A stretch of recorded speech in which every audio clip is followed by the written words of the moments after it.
Bahrain itself has no organ donation organization as such. However, the Gulf Cooperation Countries, or GCC, does in fact have a sort of network which handles such requirements. And from what WhoDoesWhat.tv understands, this works to the extent that donated organs can be shared across the region, particularly with Saudi Arabia, who are well heeled in the facilities.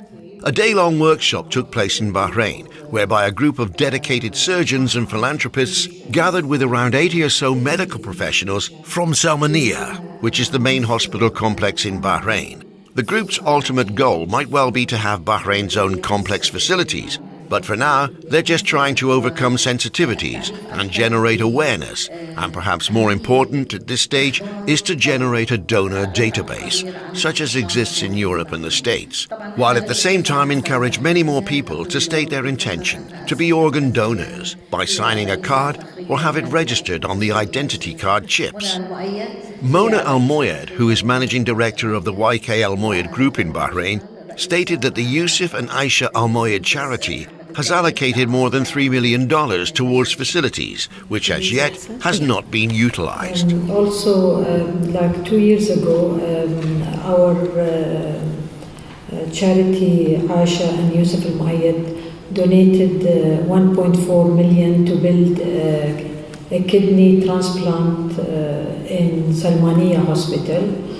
And we faced so many obstacles because first they said the roads are not big enough for this center to be open, although there is a huge demand for a kidney transplant unit in Salmania Hospital. And secondly, now until today, they are not giving us the permission to go ahead and build the center. So this is delaying and we don't understand what's the reason. Either they want it or they don't want it. So we told them that, this is our donation, and if you don't want it, we will find another cause. We have not heard, we keep calling the ministry and they are not really responding to us. So, we are speaking about organ transplant, and what they are offering is, yes, there is of course, in Salmania Hospital and other hospitals, yes, there are all kind of, facilities from the government and from the Ministry of Health. But they are offering extra, something extra that is needed really in the country. What is the main problem here then? We've got the qualifications. We've got qualifications, haven't we? We can do this. Yes, I think it can be done in any country since you have the logistic to do it. And you have some people who are keen to enhance such a program. The patient's there, they need it, and the donor also is there, but you need organization. And we are targeting mainly the organization, intensive care people, in order to understand how important is the donor. One donor can save 8 patients suffering from organ failure. And the problem not in Bahrain, anywhere, we have to start the program gradually, it will pick up, and the donor will increase and it will save more patients. Yes, but they've been heart transplanting and things like that for 30, 40 years now. Why is it taking so long? Why is it not happening here? Well, I think if you have a program, you should continue having a program. If we start in Saudi Arabia in 1985, and our program is growing very fast. And till now we are transplanting almost more than 1,000 organs per year, which before we were transplanting only 10 cases per year, now over 1,000. And we are, this keep us in the track, and we are almost the same like any advanced country in organ transplantation. The problem with Bahrain that they don't have a steady state of transplantation. Their program is on and off, and that's why such a program will never go and grow. Another thing I heard you say today, which was interesting, you say you spread it to other countries and you go to other countries, you want their organs. And there's some reluctance from every country. I suppose they're rare. You use your Bahraini people. Is that a fact or not? Well, organ donation in GCC countries is for all GCC people. We have what's known as organ sharing. It is the same like Eurotransplant. Eurotransplant, they are exchanging organ according to priority between them. And they are giving organ from Spain to London to Austria to different places. But at the end, you are saving patient anywhere. And in GCC, this is what we want. Last week, we have a heart transplant in UAE, successful one. And I'm ready to do this anywhere. Between Kuwait and Saudi Arabia, they are working very hard. Kuwait, one of the highest rate also of donation. And we are utilizing the liver, but we are transplanting their patient if they need a liver. So it is exchange, organ exchange, away from any trading, and it is enhances the transplantation within the country. This is what WHO is always insisting, that we should enhance the program inside the country. So there's no reluctance from any country. If the liver is available in Bahrain and it fits someone in America and it just happens to be this, what happens then? Let me just add to what Dr. Faisal just said. The United States of America gives priority to its citizens first before they send organs elsewhere or give their organs to somebody else. Similarly to the European Union, priority goes to citizens of the European Union, and similarly to the citizens in the GCC. Priority goes to citizens of the GCC. After they fulfill the requirements, then if somebody is outside those domains, may be able to get an organ from those countries. So you can't just come as an outsider and be put in front of the list because there are prioritized patients in each nation. That's what I meant. That's what I'm saying. So say, for example, a liver became available in the GCC, then it just didn't fit anybody here. But for example, it didn't fit any. With an organization, you would have a database, you could put that liver out there to the world. Yes. We had donors from Bahrain where we utilize the liver and the heart and the lung. Now we reached the point where we distribute the organs in all the GCC country. Today we will have a donor from Kuwait, and their kidney will be transplanted to the child from Kuwaiti child in Dammam, and the liver will be transplanted somewhere.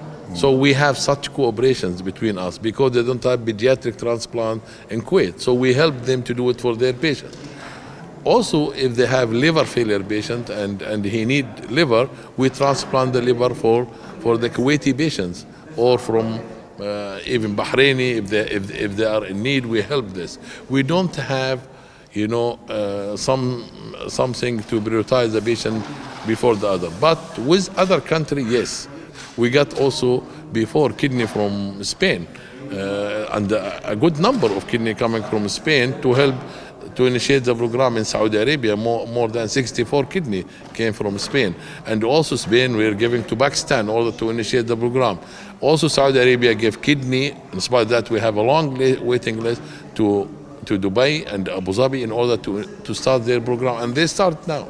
How big is the waiting list now, all over, roughly? Where? In Saudi? Here in GCC. Well, I think we at least we have 6,000 Saudi waiting for kidney. Just kidneys. Just kidney.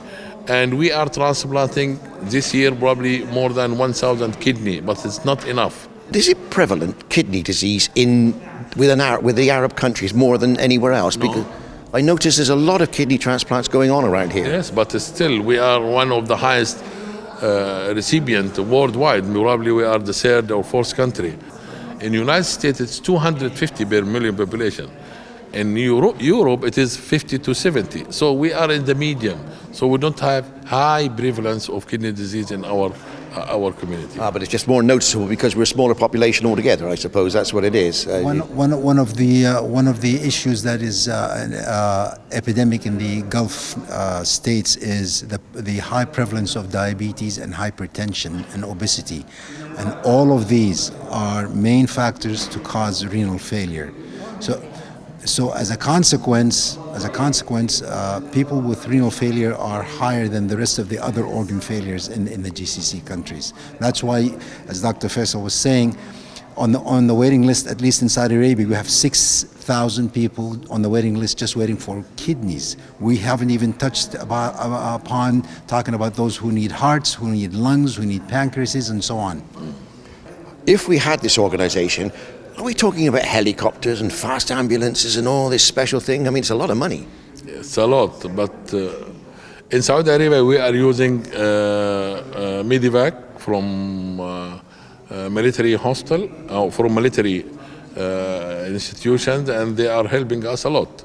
Without this, we will not have heart and lung transplant or pancreas or something. We need it. But in GCC, we are working together. So even if I need a plane to take me with my team to go to Kuwait, I can take Saudi one and go there and take it over there. We don't like from Bahrain to have helicopters, especially for them. We don't like from others because we can do this. So there's lots of cooperation. Scott is the referral centers of all GCC countries. So the logistic, we can do it. How long does a heart or a liver last? How long have you got to play with it? Yeah, well, it is between us, let us say, just to give you an example, if we need a heart from Kuwait, if there is a heart from Kuwait and transplanted in Saudi, it takes 2 hours only to get it from there, transplanted in a recipient in Riyadh, from Kuwait to Riyadh. So it is very fast, 1 hour, 5 minutes flying, and after that it goes immediately to the OR and do it. We make a trial also between us, Riyadh and Dubai. It takes exactly 2 hours to have a kidney from Riyadh till Dubai and transplanted there. So the ischemic time is very low. Well, what's the window? How long have you got? The liver, we can extend it up to 76 hours. Heart and lung, 8 to 12 hours. And we should, and liver is 8 hours. So it is a very short time. So each organ has a specific duration during which you must transport it quickly in order to have the best efficiency of that organ once it's implanted. Okay, last question.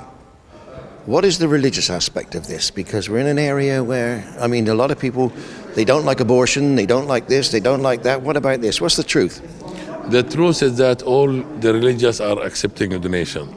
And we are an Islamic country, and in all the Islamic country agree about organ donation since 1985. This was in Jordan, in Oman, and they consider brain death is a death, is the final death. But I agree with you, some people just take the religious aspect as excuse to refuse donations. Thank you very much indeed, doctors. I wish you the best of luck. Thank you. Thank you for this. Dr. Sameh, you're Bahraini. Now, you have a lot of experience in this field, obviously. We don't have an organization, we have a society linked into Saudi Arabia. Now, you must know there are lots of people here in Bahrain desperate for some sort of help here. And how's this progressing? What's the difficulties here? Basically, I mean, yes, we have a lot of diabetic problem among the society, among our population, in the families. The incidence and prevalence of renal or kidney diseases are increasing. It's non-stopping. So the need for organs, whether kidneys or other organs, is really a big issue, which we have to look at it more seriously, more deeply, and encourage the society to come forward in understanding the role or their roles as a population in this country. So each one of us, as long as we are healthy, we should be a donor, organ donors. So I can donate my cornea from my eye, I can donate my heart, my kidneys, and the rest of my organs.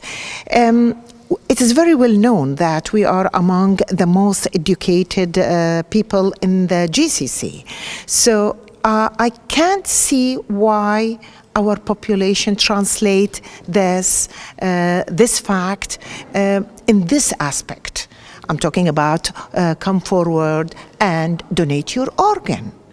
So be an organ donor is something we should believe in and do it. A lot of psychology involved in this. You're a doctor. You see a patient, they're ill. You see that the parts that you want are not affected. What's the psychology? How do you go about asking someone to be a donor? For me, For me, definitely, I'll go and talk very, let me say, openly. I feel the pressure from the patient side because I'm with them day and night. I can see the suffer and the family suffer from the disease. We are quite educated, so that's why I think a little stop thinking.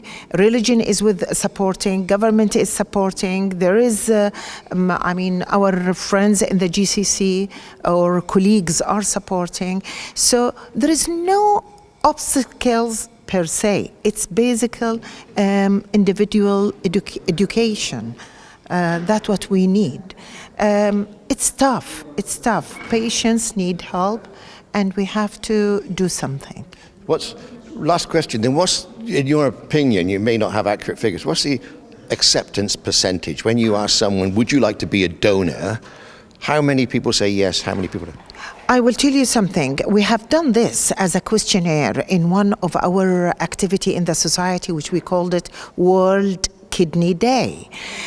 We raised this as a questionnaire, and to our surprise, it was really very little. Very little. You're talking something ranging between 10 to 20, not more than this, 10 to 15, 17%.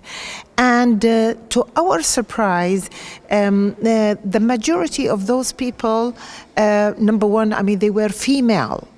Mm-hmm. And the majority are probably the younger people or the youth. Here, one day, myself with one of very sweet young girl from Al Muayyad family. Her name is Nof Al Muayyad. She started the Instagram to the youth, and it is called Organ in Bahrain. Or it's very famous. A lot of followers is there to talk and chat about organ donation. So young population, they have the idea. If I am in my, 70 or 65, I can donate to a similar age group. And that's what science teaching us and what we learn. Can you recollect one sort of happy occasion?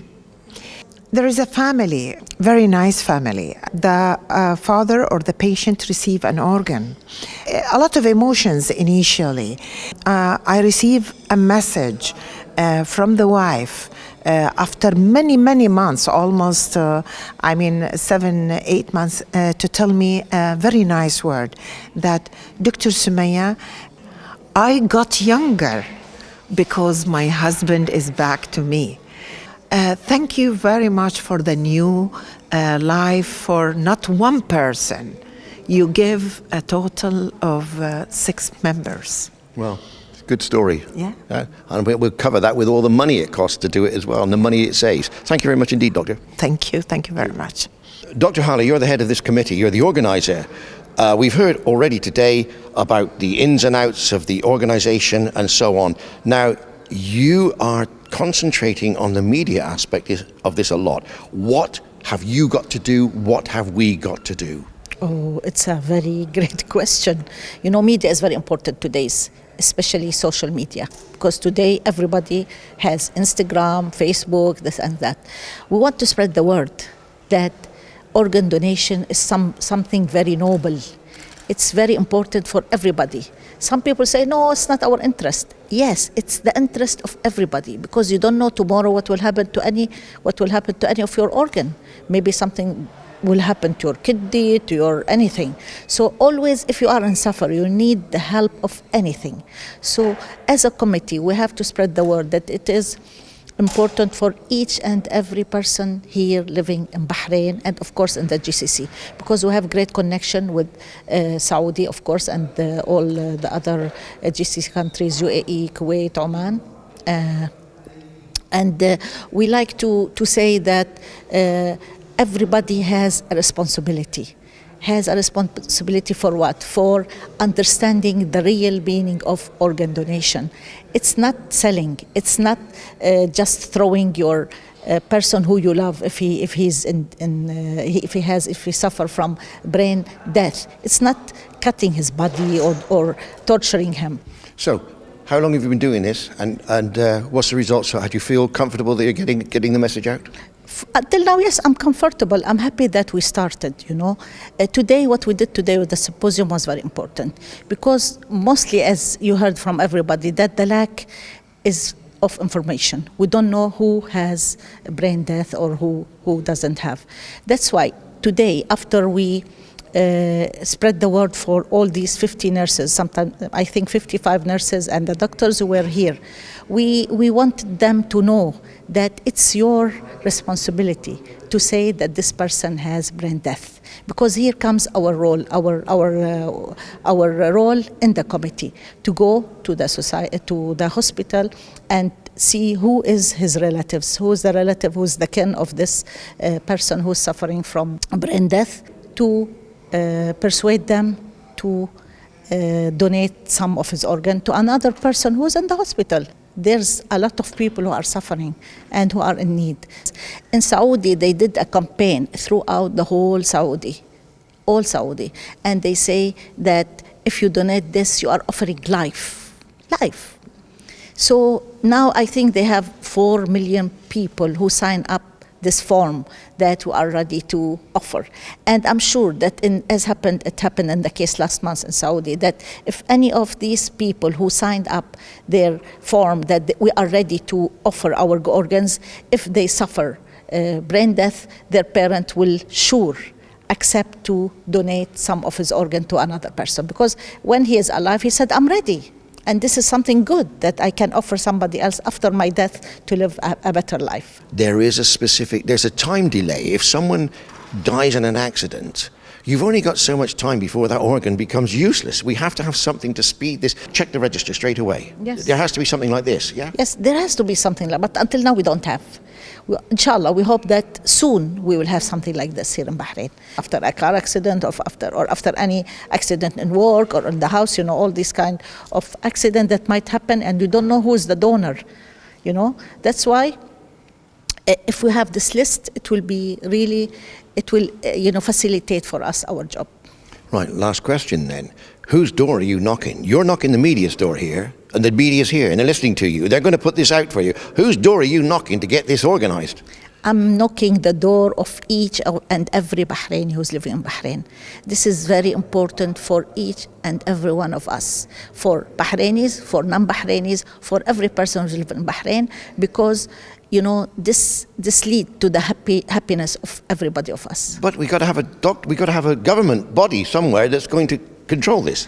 Of course, yes, we follow the rule, and we want to follow everything. And as you heard today, that even in most of the religion, it's accepted. So there's nothing to stop our duty to persuade the brain death person to donate.